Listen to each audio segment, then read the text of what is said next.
नमस्कार मित्रांनो, स्वागत आहे तुमचं मिनी व्लॉग विथ अक्षयमध्ये. तर आज आहे आमचा गावचा शेवटचा दिवस आणि उद्या आम्ही लोक निघतो आहे मुंबईसाठी. म्हणून सकाळी सकाळी मंदिरात गेलो आणि तिथे जाऊन गाराणा घातला आणि त्यानंतर श्री सातेरी देवीच्या मंदिरात गेलो आणि तिथे गेल्यानंतर आईने देवीची ओटी भरली. ओटी भरून झाल्यानंतर मी पोहोचलो मम्मीच्या घरी, म्हणजेच माझ्या आजोळी. आणि बऱ्याच वर्षानंतर गेलेलो मी तिथे, म्हणून लहानपणीच्या एक गोष्ट मला आठवती. पटकन गणपती बाप्पाचं दर्शन घेतलं आणि तिथे गेल्यानंतर सर्वात जास्त खुश होती ती म्हणजे माझी मम्मी.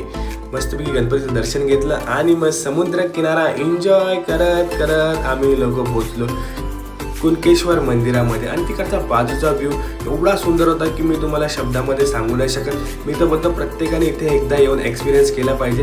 मंदिरात गेलो, पटकन दर्शन घेतलं आणि आम्ही लोक थेट निघालो समुद्र किनारा एन्जॉय करायला.